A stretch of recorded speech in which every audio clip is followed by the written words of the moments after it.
জবাব নাই। কি বললে তুমি?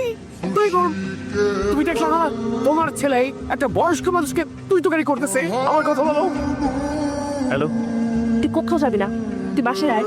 বোন বিশ্বাস কর, লোকটা ভালো মানুষ। বাবু, এটা তো আমাকে বলতে হবে, আমি তোকে চিনি না। বাবার কথা ম্যাগমা করে তুই বাসায় প্লিজ। না, আবার বাইর করে দিয়েছিল আমাকে বাসা দিক, আমি আর আসবো না। তুই বিশ্বাস কর, অনেক ভালো একটা পরিবারে বিয়ে এলো। হ্যালো বাবু, আমি রাত থেকে তোকে কতবার ফোন দিচ্ছি, তুই আমার ফোন ধরস না কেন? তুই কই ছিলি রাতে? কি খাইছিস? কই আছিস? ফোন ধরিস না কেন তুই? তুই উকিল হলে খুব ভালো করতি, অপোজিশনের প্রশ্ন করে করে পাগল বানায় ফেলাইতে পারতি। ফাইজলামি করবি না আমার সাথে। রাতে কই ছিলি? ফ্রেন্ডের বাসায় ছিলাম।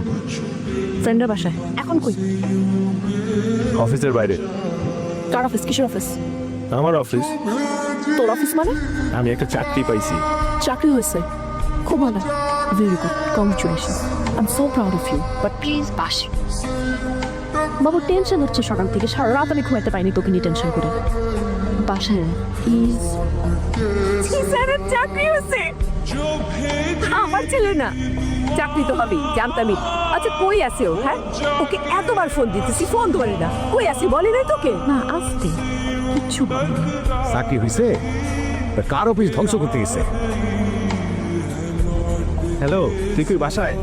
এত রাত আমি কই থাকবো? বাসায়। আচ্ছা, আমি বাসার নিচে। শোন না, একটু নিচে নাম না, একটু কাজ আছে। উপরে আয়। না না, আমি উপরে যেতে পারবো না, তুই নিচে নাম। আর শোন, আব্বা আম্মা যাতে না জানে। আচ্ছা আসছি। এই কই যাচ্ছি? নিচে কেন? নিচে কেন? এত রাত্রে নিচে কি?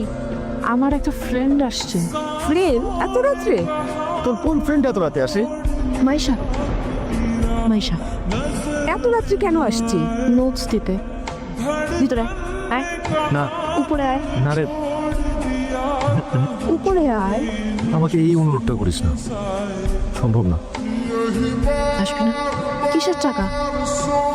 আমার প্রথম মাসের স্যালারি। বাবা আমাকে দিচ্ছিস কেন? তোর অনেক কিছু কেনা লাগবে, তুই বাইরে। তোদের জন্য, তোদের জন্য। তুই এত ভুল হয়ে গেছিস। তা বলে এভাবে চলে আসাটা আমার ঠিক হয়নি। আরে না না, কি বলছেন? আপনার মতো মানুষ আমার বাড়িতে আসবেন, এটা তো আমার পরম সৌভাগ্য। আপা, আমার ছোট্ট একটা রিকোয়েস্ট, আপনাদের যদি কোনো আপত্তি না থাকে তাহলে আপনার মেয়েকে আমার ছেলের ঘরে বউ করে আমরা নিতে চাই। তোমাদের পরম পাওয়া, সৌভাগ্য তো আমাদের। যে ফ্যামিলিতে জিসানের মতো একটা ছেলে আছে, সেই ফ্যামিলি থেকে একটা মেয়েকে ছেলের বউ করে নিয়ে যাওয়া তো ভাগ্যের ব্যাপার। জিসান? হ্যাঁ, জিসান তো আমার অফিসে কাজ করে, আর আমাকে সে সব কিছু বলেছে। আমি